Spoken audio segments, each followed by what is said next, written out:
गांव गांव में जो करवा चौथ आज मनाया जाता है ना, पहले करवा चौथ नहीं होता था। लेकिन आज की स्त्रियां जो करवा चौथ करती हैं, आज की स्त्रियों से ज्यादा प्रेम पहले की स्त्रियों को अपने पतियों से था, बिना करवा चौथ के।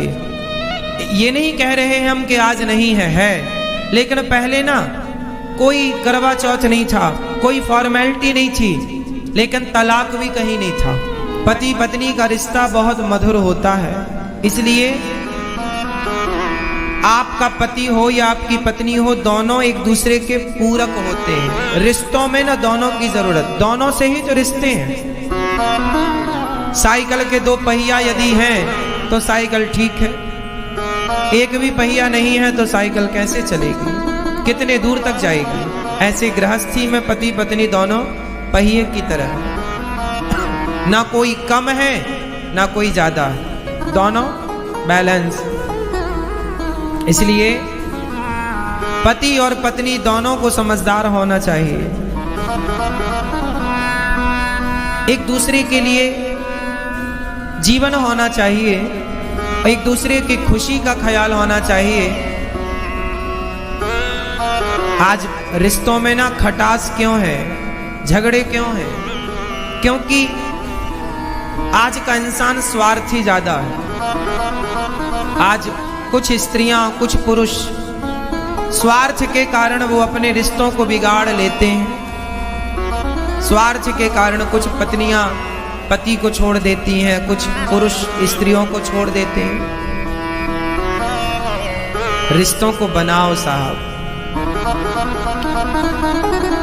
आपके माथे की सुंदरता, आपके माथे का जो सिंदूर है वो सिंदूर ही पति है। आपके माथे की बिंदिया, जब तक पति है ना तो आपकी मांग में सिंदूर है। आपके माथे पर बिंदिया है, आपके हाथों पर चूड़ियां हैं, आपके शरीर पर लाल पीली हरी गुलाबी साड़ी है, आपके पांव में पायल है, आपके हाथों में मेहंदी है, आपके गले में मंगलसूत्र है। जब तक पति है तब तक ही ये श्रृंगार है। पति ना हो तो ना तो माथे की शोभा होगी, ना तो गले में कोई मंगलसूत्र होगा, ना तो हाथों की मेहंदी का कोई अर्थ रहा। हाथों की मेहंदी भी तब तक शोभायमान होती है जब तक पति हो।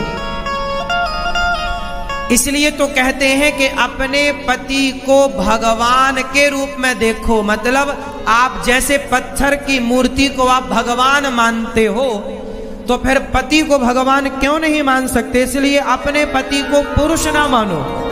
यदि भगवान मानोगी तो बात सेट हो जाएगी। फिर तुम हो प्राणपति, तुम हो एक अगोचर सबके प्राणपति, वो और आपके रामलाल जी दोनों हो गए एक। और जब एक हो गए तो फिर वही परमेश्वर है, वही पति है। तो पति को किस भाव से देखना चाहिए? परमेश्वर। तो भगवान ही पति के रूप में है ऐसा मानना चाहिए। भगवान ही पति के रूप में है, और ऐसा कभी नहीं मानना चाहिए कि हमारा पति नहीं है। मीरा ने कभी नहीं माना कि मेरे पति नहीं है। मीरा ने इनको अपना माना। और आप में से जिनके पति भगवान के धाम चले गए हैं, शरीर के पति, तो आपके शरीर के पति ही तो गए हैं। प्राणों के पति तो जहां की तहां हैं, उनसे रिश्ता जोड़ लो ना।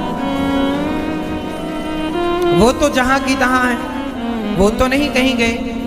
वो तो पहले भी आपके पास थे, आज भी आपके पास। तो आप उनकी तो हो ही, आप मानो ना मानो। आप अपने असली पति को भूल गई हो। बस असली पति को पहचान लो कि वो आपके जन्म जन्म के प्राणों का पति यही है। हम सबके पति हैं ये। इसलिए अपने अपने पति को ना भगवान मानने की जो परंपरा है ना, ये आज से नहीं है। माता सीता भी राम को भगवान मानती थी, लक्ष्मी जी भी भगवान को चरण दबाकर सेवा करती हैं। ये परंपरा हम लोगों ने अपने सारी जिंदगी, अपनी दादी को, अपनी माँ को, बहुत लोगों को देखा कि पति को भगवान की तरह रखती हैं, सेवा करती हैं। पहले करवा चौथ नहीं होता था। गांव गांव में जो करवा चौथ आज मनाया जाता है ना, पहले करवा चौथ नहीं होता था। लेकिन आज की स्त्रियां जो करवा चौथ करती हैं, आज की स्त्रियों से ज्यादा प्रेम पहले की स्त्रियों को अपने पतियों से था, बिना करवा चौथ के। ये नहीं कह रहे हैं हम कि आज नहीं है। लेकिन पहले ना कोई करवा चौथ नहीं था, कोई फॉर्मेलिटी नहीं थी, लेकिन तलाक भी कहीं नहीं था। पहले दूर दूर तक कहीं तलाक नहीं था, कहीं तलाक कोई हो सुन जानते नहीं था। आज के 50 साल पुराने भारत का आप इतिहास उठाओ, आज के 70 साल पुराना भारत का आप इतिहास उठाओ और फिर बताओ कि तलाक किसने सुना था 70 साल पहले। डिवोर्स कहां होता था 70 साल पहले? कोई तलाक नहीं। हम सनातनियों की बात कर रहे हैं, हिंदुओं की बात कर रहे हैं। हमारे अपने धर्म में कहीं कोई तलाक वलाक नहीं था। क्यों जी था? कोई ऐसी रिश्तों को खत्म करने की कोई कार्यवाही नहीं थी। पहले रिश्तों को खत्म करना नहीं सिखाया जाता था, रिश्तों को बनाए रखना सिखाया जाता था। कैसे बनाए रखना है ना मेरी मां? हम हिंदी भाषी लोग हैं। हमारे भारत की जितनी भाषाएं हैं, चाहे मलयालम हो, तमिल हो, तेलुगु हो, कन्नड़ हो, पंजाबी हो, गुजराती हो, हरियाणी हो, राजस्थानी हो, कोई भी भाषा लो, हिंदी लो, हमारी भाषा में कहीं रिश्तों को खत्म करने की बात नहीं है। इंग्लिश में डिवोर्स है, इंग्लिश में एक शब्द है डिवोर्स, उर्दू में है तलाक। तलाक दे करके आप रिश्ते छोड़ सकते हैं उर्दू में, इंग्लिश में डिवोर्स कह के आप रिश्ता छोड़ सकते हैं इंग्लिश में। पर बताओ हिंदी में क्या है जिसको कहकर रिश्ता खत्म किया जा सकता है? बोल के बताओ। उर्दू में तलाक है, इंग्लिश में डिवोर्स है, हिंदी में बताओ क्या है? गुजराती में क्या है? पंजाबी में क्या है? बोलो, है कुछ? क्यों नहीं? हमारी भाषा में ये शब्द नहीं है। क्यों? क्योंकि हमारे देश में इन शब्दों की जरूरत ही नहीं पड़ी कभी, और जरूरत थी ही नहीं, इसलिए प्रयोग नहीं हुआ। हमारे यहां जोड़ना सिखाया जाता है, तोड़ने का नहीं है। क्यों जी? शब्दों को तोड़ने की विच्छेद हो सकती है, शब्दावली हो सकती है शब्दों को तोड़ने में व्याकरण के हिसाब से, पर रिश्तों को तोड़ने का कोई नहीं है। क्यों जी? है। इसलिए तुम ही मेरे मंदिर, तुम ही मेरी पूजा, तुम ही देवता, तुम ही देवता। तो आप लोग कितने लोग गृहस्थी को बढ़िया चलाएंगे मेरी माँ? पति कुछ भी कहे, पत्नी कुछ भी कहे, पति भी चुप रहा करे और पत्नी भी चुप रहा करे। गुस्सा सब कोई करता है। आपका पति आपको गुस्सा करता है, महाराज जी हमारे पति बहुत डांटते, बहुत गुस्सा करते। हाँ, यदि प्यार आपसे करता है तो गुस्सा भी आपसे करेगा। ऐसा तो नहीं कि प्यार करे आपसे और गुस्सा करने जाए पड़ोसन को। पत्नी के साथ भी यही है कि जब प्यार आपसे करती है तो गुस्सा भी उसका अधिकार है करना, करेगी, करना भी चाहिए। थोड़ी थोड़ी बातों में कई बार रिश्ते टूट जाते हैं, कमजोर पड़ जाते हैं, दरार आ जाती है। इसलिए रहीमन धागा प्रेम का, रहीम जी कह रहे हैं, रहीमन धागा प्रेम का मत तोड़ो चटकाए, टूटे से फिर ना जुड़े, जुड़े तो गांठ पड़ जाए। जीवन का कोई भी घड़ी जीवन की आखिरी घड़ी हो सकती है। इसलिए अपने लोगों के लिए थोड़ा समय निकालो, पत्नी से बढ़िया से बात करो, पति से बात करो, माँ से, पिता से, हर रिश्ते को समय दो। अपने भाई से भी रिश्ता क्यों बिगाड़ना? रिश्ते क्यों किसी से बिगाड़े हम? रिश्ते बिगाड़ना समझदारी नहीं, बनाए रखो, काम आएंगे। और जीवन में ना सबकी जरूरत पड़ती है। इसलिए आप सोचे हमें किसी की जरूरत नहीं है, यदि कोई ये कहता हमें किसी की जरूरत नहीं है तो ये कहना गलत है। जीवन में सबकी जरूरत पड़ती है। माचिस की तीली से लेकर गृहस्थी में क्या जरूरी नहीं है ये बताओ। एक माचिस की भी जरूरत पड़ती है, सुई की भी जरूरत पड़ती है, सब चाहिए। तो आप जैसे सब चीजें रखते हैं, आपके घर में माचिस भी होती है, सुई भी होती है, झाड़ू भी होती है, पोंछा भी होता है, आपके घर में सब कुछ होता है जो आपको लगता है जरूरत है। जैसे सब चीजों के होने से घर होता है, उसी प्रकार हर रिश्ते के होने से जीवन होता है। हर रिश्ता होना, माँ जरूरी है, पिता जरूरी है, पत्नी जरूरी है, पति जरूरी, भाई जरूरी, बहन जरूरी, हर रिश्ता जरूरी है। हर रिश्ते का एक अपना आनंद है, क्यों जी? इसलिए जिनका मन भगवान में नहीं लगता, इसका मतलब यह भी हो सकता है कि आपके रिश्ते अच्छे नहीं चल रहे हैं। जिनके रिश्ते खुशहाल होते हैं ना, जिनके घर में आनंद खुशियां ज्यादा होती हैं, हर परिवारी जन एक दूसरे से प्रसन्न है, जो खुश है उसका मन भगवान में ज्यादा लगेगा। भगवान में मन लगाने के लिए रिश्तों की टेंशन नहीं चाहिए, तो खुश चाहिए, प्रसन्नता। जब घर में कोई टेंशन नहीं होती ना, तो मन ज्यादा लगता है। और कोई दिक्कत घर में परिवार में आए तो बार बार ध्यान वहीं जाता है, फिर भगवान में नहीं लगता। आंख बंद करेंगे तो वही वाक्य याद आ जाएगा। इसलिए घर में हर रिश्ता अच्छा हो, माँ अच्छी हो, पिता अच्छा हो, पुत्र अच्छा हो, पत्नी अच्छी, पति अच्छा। आप जिस रिश्ते पर हैं उस रिश्ते को बेहतर बनाओ। और घर में बड़ों की बहुत जिम्मेदारी है, माता पिता की जिम्मेदारी है कि आप अपने बच्चों की खुशी का ख्याल रखें। और यदि बाप चाह ले, पिता चाह ले, माँ चाह ले, तो किसी भी घर में झगड़ा नहीं हो सकता। थोड़ी आपकी समझदारी ज्यादा चाहिए, बच्चों की समझदारी, बहू की समझदारी ज्यादा चाहिए। हर रिश्ते समझदारी चाहते हैं, सहनशीलता चाहते हैं। सहनशील बन जाओ, खत्म। शबरी कौन है, किसकी बेटी है, क्या इतिहास है शबरी का? जंगल में कैसे आई, कैसे राम की पुजारिन बन गई, क्या इतिहास, कौन माता पिता है शबरी के, क्या इसकी हिस्ट्री है? तो सुनो। माता शबरी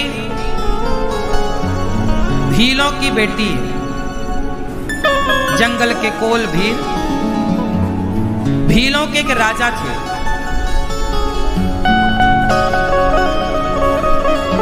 शबर उनका नाम।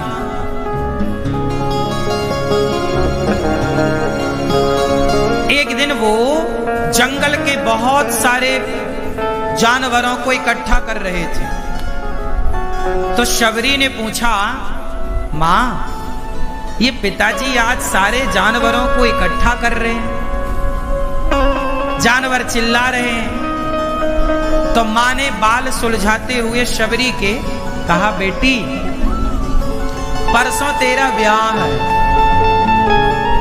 परसों तेरा विवाह है।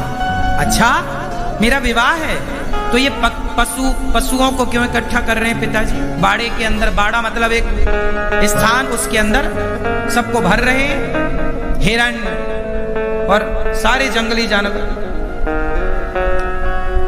मां ने कहा, परसों तेरा विवाह है बेटी, बारात आएगी ना, तो बारातियों को इन पशुओं का मांस परोसा जाएगा। मां, मेरे विवाह में इतने सारे पशुओं की हत्या, इतने सारे पशु मारे जाएंगे? हाँ बेटी। क्या खाएंगे फिर बाराती? मां, जंगल में साधु संत लोग कंदमूल फल, देखो कितने सारे फल फूल लगे हैं जंगल में, वो खिलाओ ना बेटी। यही परंपरा रही है, मांस इनको मार करके इनका मांस पकाया जाएगा और तेरे बारात में जो आएंगे उनको ये परोसा जाएगा। शबरी ने मां से बाल छुड़ाए कुछ बोली नहीं, चुपचाप एक कोने में जाकर माता शबरी बैठ गई। उस समय शबरी बच्ची थी, छोटी सी, 10-12 साल की मान लो। पहले के जमाने में ऐसी विवाह होता था। शबरी छोटी थी और बाल छुड़ाकर माता से बाड़े की तरफ गई। बाड़ा मतलब जहां जानवरों को इकट्ठा किया। और जब बाड़े की तरफ गई तो बाड़े का दरवाजा शबरी माँ ने खोला। सारे पशु जंगल की तरफ भागे भागे भागे और वो पशु अंदर से दुआएं दे रहे थे, शबरी तूने हमें मुक्त किया है, भगवान तुझे मुक्त करे। तूने हमें मुक्त किया है, भगवान तुझे मुक्त करें। शबरी उन पशुओं को आजाद करती है और अपने घर का परित्याग कर देती है कि मेरे विवाह में इतने निर्दोष पशुओं की हत्या होगी तो मुझे ऐसा विवाह नहीं करना। यदि मेरे सुख से इतने सारे पशुओं को दुख मिले तो मुझे ऐसा सुख स्वीकार। आप लोग कितनी आसानी से, आप लोग मतलब कुछ लोग कितनी आसानी से पक्षियों की हत्या कर देते हैं कि मेरे बेटे का ये होगा, मैं हत्या। क्यों बकरे की हत्या करना, क्यों पशुओं की हत्या करना?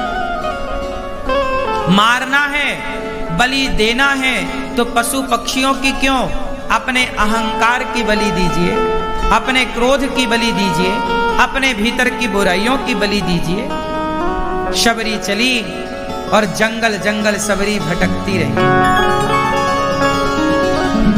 घनघोर जंगल में माता शबरी पहुंची तो वहां एक संत जी का आश्रम दिखाई पड़ा। वो संत जी थे मतंग। कौन से ऋषि? मतंग ऋषि।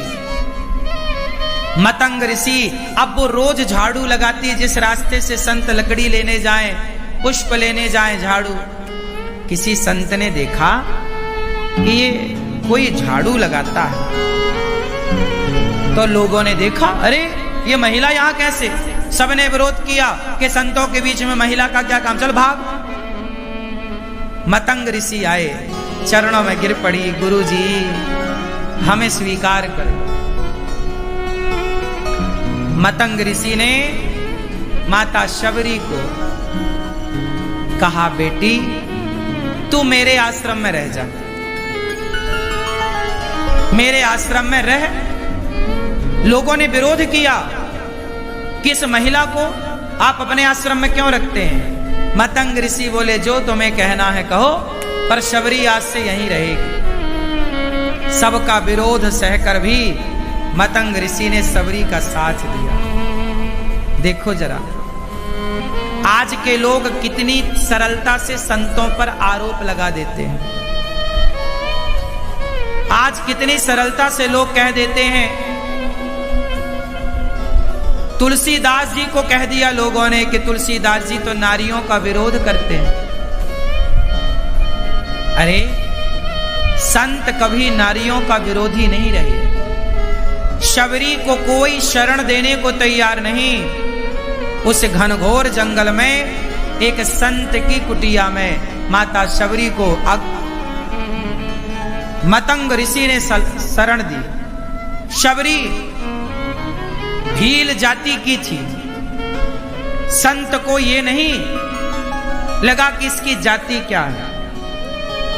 सुनो, ना तो आज जैसे आज आरोप लगाया जाता है, आज बहुत सारे लोग कहते हैं ना कि हमें तो कुछ शूद्र जो भाई हमारे हैं वो ये आरोप लगाते हैं कि मंदिर नहीं जाने देते थे।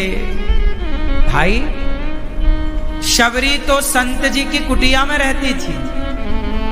शबरी जो पुष्प चुनकर लाती वही मतंग ऋषि भगवान की सेवा में लगाते। और आप कहते हैं मंदिर नहीं जाने दिया जाता। शबरी के गुरु मतंग ने ऐसा मंत्र दिया, ऐसा ज्ञान दिया कि मंदिर जाने की जरूरत ही ना पड़ी, मंदिर के भगवान चलकर शबरी के पास आ गए। आज बिहारी जी के मंदिर में आप जाते हैं, क्या कोई जात पात पूछता है आपकी? बोलो। आप जगन्नाथ जी के मंदिर जाते हैं, क्या कोई आपकी जात पात पूछता है? हमारे सनातन धर्म में कभी भी जातवाद का भेद था ही नहीं। मंदिरों के दरवाजे सदा सबके लिए खुले थे। आज से नहीं, आप इतिहास उठाइए।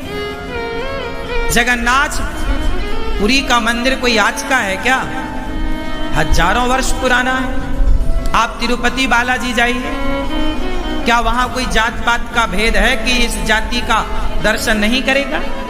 आज यहाँ कथा हो रही है, सत्संग हो रहा है, क्या किसी से जात पूछ करके उसको जगह दी गई क्या? इसलिए आज समाज में जो ऐसी भ्रांति फैलाते हैं कि इस जाति वाले को देखो मंदिर में नहीं घुसने दिया, इस जाति वाले के साथ छुआछूत कर रहे, ऐसा छुआछूत कभी था ही नहीं। ये छुआछूत एक षड्यंत्र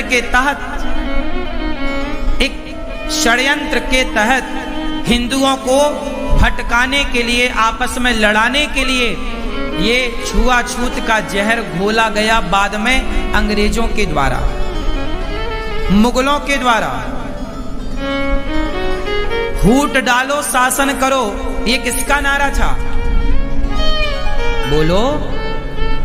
फूट डालो शासन करो किसका नारा था? अंग्रेजों का। तो अंग्रेज चाहते क्या थे? कि हिंदुओं में फूट पड़ जाए। क्या पड़ जाए? जोर से। और फूट कैसे पड़ेगी? हम पहले ब्राह्मण क्षत्रिय वैश्य शूद्र चारों बड़े प्रेम से रहते थे। हमारे यहां कभी जातवाद का विवाद नहीं था। हम सबको गले लगाते थे। क्या छोटा क्या बड़ा, कौन छोटा और कौन बड़ा? ना कोई छोटा ना कोई बड़ा, ना कोई छोटा ना कोई बड़ा, कोई छोटा बड़ा नहीं था। अंग्रेजों ने फूट डालो शासन करो की नीति के तहत हिंदुओं को लड़ाया। क्या लड़ाया? कुछ मंदिर ऐसे हो गए जहां के, आपको यह पता होना चाहिए कि भारत के कुछ राजा मुगलों के और अंग्रेजों के अधीन हो गए थे, मतलब उनकी अधीनता को स्वीकार कर चुके थे। ये बात आप में से कितने लोगों को पता है कि कुछ राजा अंग्रेज और मुगलों के अधीन होकर उनके हिसाब से चलते थे? हाँ या ना? जो छोटी छोटी रियासतें थीं, जो छोटे तबके के राजा थे, वो सरेंडर कर देते थे अंग्रेजों के पास और मुगलों के पास। फिर क्या? अंग्रेज और मुगल उन राजाओं के राज्य में मनमाना कराते थे। फिर वहां पर अंग्रेज जैसा कहते थे वैसा अंग्रेज बोले, ए सुन राजा को, सुन तुम्हारे राज्य में जितने मंदिर हैं उस मंदिर में तुम ये फरमान जारी कर दो, आदेश दे दो कि कोई भी उस तबके का नाम लेकर उस तबके का व्यक्ति ना आए। तो ये अंग्रेजों का और मुगलों का षड्यंत्र के तहत जो राजा उनके अधीन थे उनके राज्यों में इस तरह का डलवाया। तो अब जो लोग मंदिर जाएं तो उनको रोक दिया जाता, ए आप मंदिर मत जाओ। इससे क्या हुआ? उनके अंदर जिन्हें मंदिर जाने से रोका, उनके अंदर जिन्होंने रोका उसके प्रति नफरत पैदा हो गई। एक वो है जो मंदिर जा रहा था, एक वो था जो मंदिर जाने से रोक रहा था। तो मंदिर जाने वाले के अंदर रोकने वाले के प्रति क्या हो गई? जोर से अब नफरत का बीज बोया। हाँ या ना? इस तरह नफरत का बीज बोया गया और बाद में अंग्रेज तो चले गए, मुगल चले गए, लेकिन उनके द्वारा बोया गया बीज लोगों के भीतर अंकुरित रहा। तो कुछ लोगों ने इस तरह कुछ लोगों को मंदिर जाने से रोका होगा, क्योंकि देश उस समय गुलाम था और वो रियासतें जो अंग्रेजों के और मुगलों के अधीन थीं, वो तो अंग्रेजों मुगलों की बात मानने के लिए बाध्य थी ना, वो तो मानने पड़ेगा उनको। तो ये अंग्रेजों ने बड़ी चतुराई से बिना हाथ पांव चलाए आपस में लड़ाने का एक सफल प्रयास किया, और आज तक वो तो अंग्रेज मुगल गए, लेकिन आज तक हम लोग आपस में लड़ रहे हैं। आज भी हमारे देश में चुनाव होता है तो जातियों का समीकरण निकाला जाता है, किस जाति के लोग यहां हैं तो उस जाति वाले नेता को वोट मिल जाएगा। आज भी हमारे देश में जातवाद चरम पर है, हाँ या ना? बोलो हाँ या ना? जातवाद चरम पर है। क्यों? ये जातवाद क्या पहले था? अंग्रेजों ने घोला। यदि ना घोला होता तो ये नारा क्यों देते कि फूट डालो शासन करो? क्या मायने हैं इसके? ये नारा किसी ब्राह्मण ने छोड़ी दिया, कोई क्षत्रिय और वैश्य और शूद्र ने छोड़ी दिया, अंग्रेजों ने दिया। और आज तक हम भारतीय प्यार से ना रह पाए, आपस के झगड़े से आज हमारे देश की इतनी बड़ी हानि हुई कि आज हिंदुओं के गांव धर्म परिवर्तन कर रहे हैं। उसको लगता है मैंने थोड़ी किया, मेरे घर में थोड़ी हो रहा है, लेकिन जब आग किसी एक के घर में लगती है तो उसकी लपटों के द्वारा दूसरे घर में और फिर तीसरे घर में सबको जलाती है। आज आपके पास लपटें नहीं आ रही हैं, इसका मतलब ये नहीं है कि आग नहीं लगी, आग लग चुकी है साहब। ये देश धर्म परिवर्तन की आग में झुलस रहा है। अब ये आग पता नहीं कब तेजी से फैल जाएगी। इसलिए अभी भी मौका है कि हम जातवाद के शिखर से उतरकर और ब्राह्मण क्षत्रिय वैश्य शूद्र चारों गले मिलकर भाई की तरह रहकर और उस लगी हुई आग में संगठन का पानी डाल करके उस आग को बुझा दें। एक दूसरे के साथ कंधे से कंधा मिलाकर खड़े हो जाए। क्या भगवान के भीतर कोई जातवाद का भेद है? भेद होता तो शबरी के जूठे बेर क्यों खाते? तो जातवाद का भेद जब हमारे भगवान के अंदर नहीं है तो भला हम उन भगवान के दास होकर जातवाद का भेद क्यों करें? हमें ये अधिकार किसने दिया कि हम आपको जाति के आधार पर छोटा या बड़ा कह दें? हाँ या ना? हमारे लिए तो आप सब माता हैं, चाहे ब्राह्मण की माता हो, क्षत्रिय की, वैश्य की, शूद्र की। ये दास अनिरुद्ध गौरी गोपाल वृद्धाश्रम में आप झांक कर देखना, यहाँ सभी माताएं रहती हैं, चाहे ब्राह्मण हो, क्षत्रिय हो, वैश्य हो, शूद्र। और सभी माताओं को एक साथ खाना पीना रहने की व्यवस्था और सभी के एक साथ ये दास अनिरुद्ध सबके चरण दबाता है। मैं तो कभी भेद नहीं करता, मैं तो कभी नहीं पूछता कि माता तुम्हारी जात क्या है तब पांव दबाऊंगा। मैं तो सबके पांव दबाता हूं बिना जात पूछे। हाँ या ना? मैं केवल कह नहीं रहा हूं साहब, जो करता हूं वो बताता हूं। मैंने तो ये जातवाद की दीवार गिरा दी है। यदि तुम्हारे सामने ये दीवारें खड़ी हैं तो गिरा दो, इंसान बन के रहो। अनिरुद्धाचार्य इंसान बनने की कोशिश कर रहा है। हम एक अच्छे इंसान बनना चाहते हैं, और एक अच्छा इंसान वो है जो दूसरे इंसान की मदद करे, जो दूसरे का दर्द समझे, जो दूसरे की पीड़ा को समझे। यही हमारा एक छोटा सा परिचय है।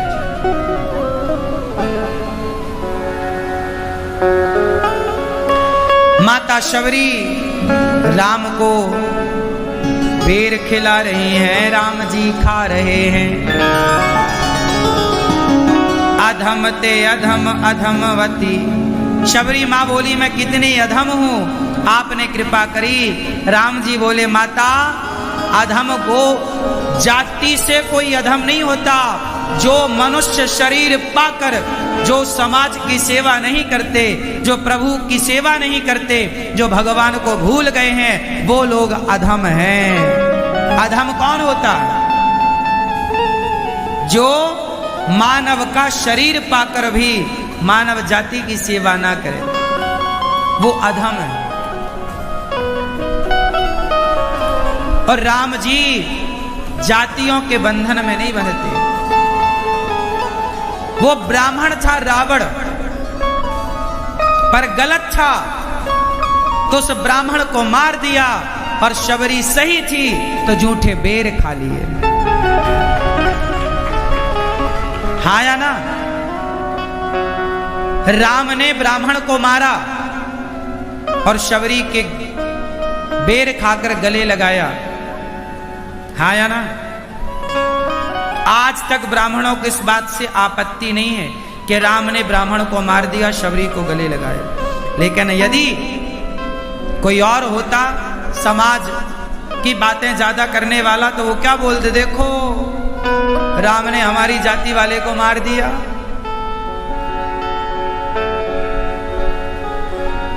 शंभूक को राम जी ने मारा, तो आज तक राम जी पर आरोप लगाते हैं लोग कि राम जी ने शंभूक को क्यों मारा। लेकिन रावण को मारा, आज तक कोई आरोप नहीं लगाता कि राम ने रावण को क्यों मारा। आप लोग बहुत ताना मारती हो जिनके बेटा नहीं होता। सबसे ज्यादा महिलाएं परेशान करती हैं, पता है? सबसे ज्यादा स्त्रियां परेशान करती हैं। किसको? स्त्रियों को। अच्छा बताओ, स्त्रियों को सबसे ज्यादा पुरुष परेशान करता है कि स्त्रियां? फटाफट उत्तर दो। स्त्रियों को आप पूरे भारत में ये हिसाब लगवा लीजिए कि स्त्रियां सबसे ज्यादा प्रताड़ित किससे हैं। गणना कर लीजिए आप। स्त्रियां सबसे ज्यादा प्रताड़ित बताओ किससे हैं? पुरुषों से या स्त्रियां स्त्रियों से? जोर से। नहीं, माताएं बताएंगी। अपन पुरुषों को अपने को क्या पता। मैं ये बताओ, आपको सबसे ज्यादा परेशान कौन करता है? पुरुष वर्ग या स्त्रियां? जोर से, जोर से आप बताओ। स्त्रियां? स्त्रियों में कौन? सास, बहू, जेठानी, देवरानी, बस लगभग इतनी ही। ननंद, भौजाई। पुरुष परेशान नहीं करता। पुरुषों में केवल पति शायद किसी पत्नी को परेशान करता हो, पर पुरुष की परेशानी से स्त्रियां परेशान नहीं होती। स्त्रियां स्त्रियों को ज्यादा परेशान करती हैं। आज गौरी गोपाल आश्रम में वृद्ध माताएं हैं 261 माताएं। 261 माताओं में यहां माताएं जो है ना, ये पुरुषों से परेशान होकर नहीं आई। बेटों से परेशान होने वाली कुछ माएं हैं, पर बहुओं से परेशान होने वाली ज्यादा माताएं हैं। कोई स्त्री सास से परेशान है तो कोई स्त्री बहू से परेशान है। आप अपने घर में अपने पति से कम परेशान हैं, और जो महिलाएं हैं चारों तरफ से खाने को खाओ खाओ खाओ खाओ चलता है, उनसे ज्यादा परेशान है। हाँ या ना? हाँ ना मैया? तो स्त्रियों को स्त्रियां ही परेशान करती हैं।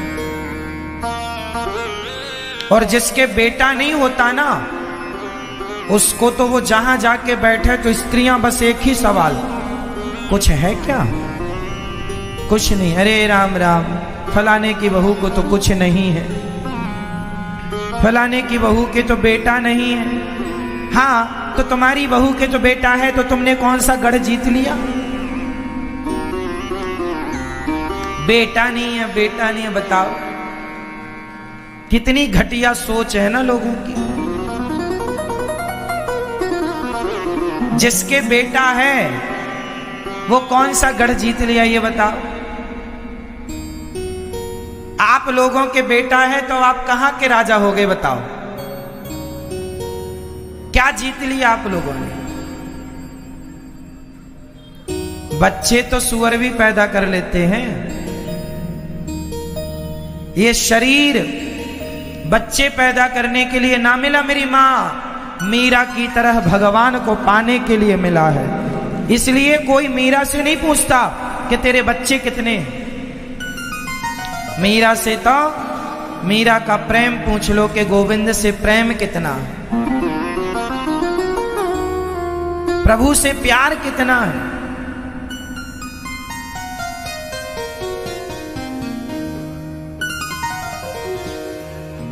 लोग मिलते हैं, पूछते हैं तुम्हारा व्यापार कितना है। लोग मिलते हैं तो पूछते हैं तुम्हारा व्यवहार कितना है। कोई ना मिला ये पूछने वाला कि तुम्हारा प्रभु से प्यार कितना है, कि तुम्हारा प्रभु से प्यार कितना है, तुम्हारा व्यापार कितना है, तुम्हारा परिवार कितना है, तुम्हारा व्यवहार कितना है।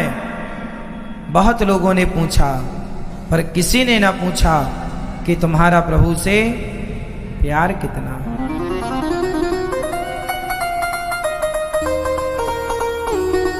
अब चित्रकेतु को संत जी ने एक फल दिया और फल के प्रभाव से उन्हें एक पुत्र हुआ, पर 5 साल की उम्र में वह पुत्र 5 वर्ष में ही उसकी मृत्यु हो गई।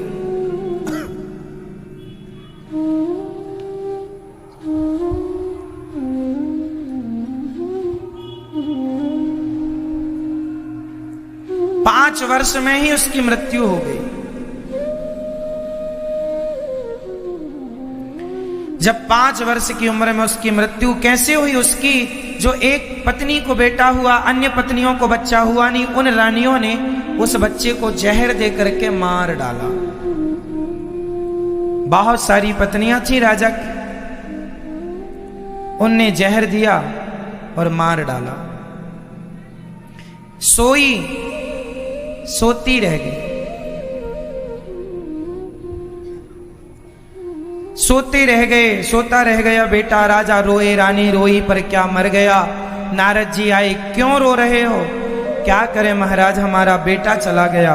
नारद जी ने कहा, कहाँ चला गया? बोले, चला गया, आप जीवित करो। नारद जी ने कहा, मरा हुआ कैसे जीवित कर दूं? नहीं, आप संत हैं, कर सकते हैं। ठीक है, मरा हुआ बेटा जीवित नारद जी ने कृपा दृष्टि डाली, जिंदा हो गया। राजा बोले, आ बेटा तुझे गले से लगाऊं। उस बेटे ने कहा, पिताजी आप मुझे गले से लगाएंगे क्यों? मैं आपका कौन हूं? अरे तू मेरा बेटा है।